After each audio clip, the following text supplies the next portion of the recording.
Hello, in this short tutorial I'm just going to take you through how to convert an ordinary image like this one I've got on the screen at the moment of a couple of lemurs.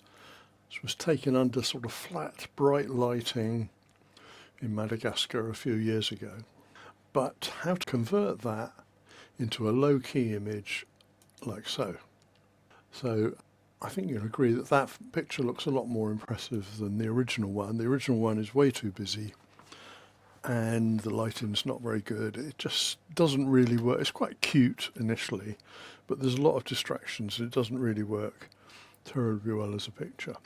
So what I've done with this image, I've corrected it I use Capture One, but you can use Lightroom or Camera Raw, whatever you prefer, to process the image and basically get it into a good quality state. So do your original sharpening that you might well do and adjusting levels, etc., to make the image look as good as it can be in its current format. So you start with a good image, that's the main thing. So the first thing I'm going to do, because I don't want to waste time working on areas that I'm not going to use, the first thing I'm going to do is to crop the image down to somewhere near what I'm going to end up working on. So there we go. So that's the image cropped down. So now you'll see in Photoshop we've just got a single layer, which is the base layer. Now what I'm going to do to start off with, and we're going to do all the work on just one layer, and it's an adjustment layer. So if you go down to the bottom of the layers panel, you'll see this black and white semicircle here, diagonal semicircle. If you just click on that, and that puts an adjustment layer in, and choose curves. So nothing has really happened except a new layer has appeared, and you'll see the curve symbol there and a white mask. And over on the right here you'll see the curves adjustment panel. So what I can do is just grab hold of the right hand side of that, the little dot at the top right hand side, and I'm just going to drag it all the way down so it's below the first markings on that histogram. And you can see what it's done. It's turned our image completely black. And what we're doing there is we're setting the tone for the background of this image. And the secret to doing this is the fact that we've got this mask in here. Now this mask on this layer, which is white, means that this mask affects everything that's below it. So below it we've got our original picture. If we turn that layer off, that's what we see as our original picture. It's completely unaltered, but when we put that mask on it, that layer is applied on top to every single part. Now one of the great things about Photoshops and layers is you can paint on this layer. So if you select it, so you've got this white line around it, so it is selected, we can actually paint directly on the mask, and anything that's white will affect the layers below, and anything that's black will let the layers below shine through. So it's almost like when you paint in black on a mask, it's almost like cutting a hole in it. That's the effect. So if we make sure you've got black and white selected as the two colours on your background and foreground in the lower right here, which I have, and then just choose a brush. Okay, so the brush tool. Now what we want is a really soft brush, because when we're bringing out the background we don't want any hard lines. So the way to adjust the softness of your brush is just to right click with the brush selected, like so, and you see the hardness. I've got the hardness set to 0, which means it's as soft as it, unhard or as soft as it can be. And then we can adjust the size with this slider, okay, to make it as big as we like. Generally we want a fairly large brush. You see the size of it there. Now we can also adjust the size. A shortcut key is using the square brackets. So the left hand square brackets makes it smaller, the right hand square brackets makes it bigger, which is quite useful to know. So now we can paint on this mask, making sure we've got the mask selected. We can paint on it, which will reveal what's below. Now I want to reveal the two faces.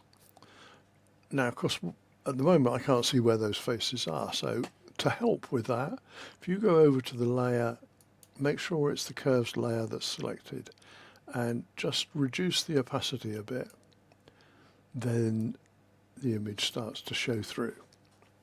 So what we can do now is I can start painting on part of the area like so, and then I can get the youngster as well, which gives me a good start point so I know where everything is. Now if I go back up here, I can move that up and you'll see what we've got is their faces just beginning to poke through. So we can zoom in.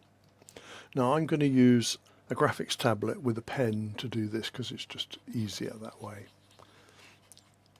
And one important thing that I didn't mention at the beginning is to set the flow of your brush to a very low value. Like I've chosen 3%, that's all you want. So it will gradually build up. If you have it set at 100%, you'll get hard lines and you won't be in control at all. So you can see as I'm painting away, it's gradually coming through. So the head's coming through. You can see there's the top of the head, and I really want the ears to show through a bit. Both the ears. Now you can see what I've done there. It's gone a little bit wrong because my brush was too big and I've been a bit bold and I've overpainted it. Now the great thing about painting with a paintbrush on the mask like this is if I press the X key, you will see over here, every time you press the X key, the black and white swap over. That's the foreground and background colour. So what I can do is change it to white as the foreground colour, and that's what I'm going to paint with.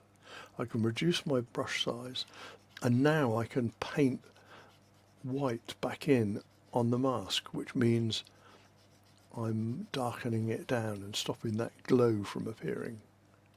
So I can do that quite carefully and get rid of that glow that I've created around Mum's ears there. Okay, so that's that put right, which is good. So I now need to expand this out, press X again so I'm letting things through, get the ears a bit clearer because the ears are quite nice and it marks the edge of the face. So that's looking quite good. There, I've gone a bit too far again, so I just press the X key and tidy that up around there. Now I want to have a look further down at the little one, and I want to get a little bit more, a little bit more through. Press the X key to make sure I'm painting black on here to help more come through. Now I know that his right ear is quite good, so I want to get to the little one's right ear, which is about there.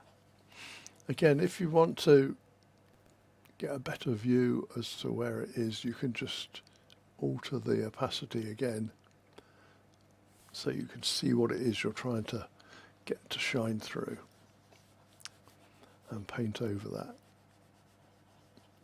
So put that opacity back up to 100% again and we can see what we've got. Now I've gone a little bit too far again up here, so if I press X and go over it, there we go, it's got rid of that, and go press X again and get back to getting things showing through again. Now if we look out at this, now this doesn't look right at the moment. It doesn't look right because the two are isolated. There needs to be a connection between the two.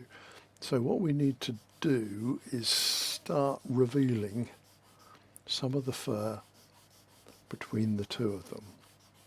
So we need to show that the mother is in connection with the baby and they're not just two random things popped together on a black background. So we can do that by just opening up and get this fur on her chest starting to show through. What we can also do is get it maybe curling round just a little bit underneath. And that's it. Now if you want to take a look at the mask and see what you've done with your mask, if you press the Alt key and hold it and then click on the mask, you can see what you've done and you can paint on it. So you can see, well, there's some bits that I've clearly missed, and you can do a bit of painting down here to fill in some of those bits, which works quite well. It's just an alternative way to switch back to the normal view. Press the Alt key again and then click on the mask and you go back to the Alt view. And now I've gone round Babe's head there. I'm not sure that's quite what I want to see. That's looking a little bit odd like that white piece there. So if I press X, I can get rid of it again by just painting over it and just take it down. Don't want it to necessarily disappear completely because it actually shows the outline of Baby's head. So that's okay. Now the other thing I'd quite like to do is to add in a bit of her arm, because she's actually hanging onto the tree with her arm. So if we take the opacity down, so if we were to go up here, I don't want too much of the white coming through because it comes through a bit too strong. But if I was to paint on here, get this to come through, maybe a little tiny bit of the white to come through. So let's put the opacity back up again, and we'll paint in black, or in white, so I can start pulling some of this up. So it just shows that there's something going on up there. Yeah, you see, I think that the white on that arm is maybe a little bit too strong. I don't think that helps the image, so I'm going to take that down again.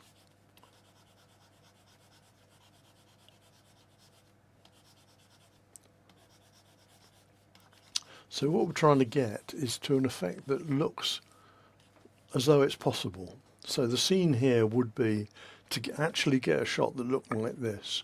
It would be in a dark wood with some light shining diagonally across that's just catching their faces and also catching her chest fur.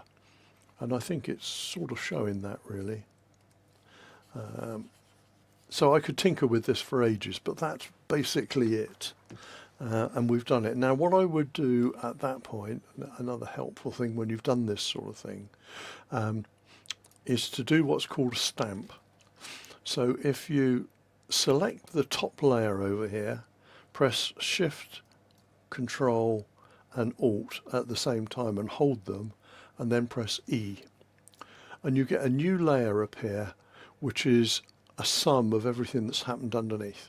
So if I turn off the layers underneath, the image doesn't change. It's all on that one layer now. So that's quite useful, because if you then want to do anything else, like I might well turn this into a black and white image, and so I could apply that just to this layer, and if I didn't like it, I could just wipe this layer out and start again and do something else. In fact, at this point, having cut it right down, what I'd probably want to do is crop it again. Whoops, not like that. To do something more like that.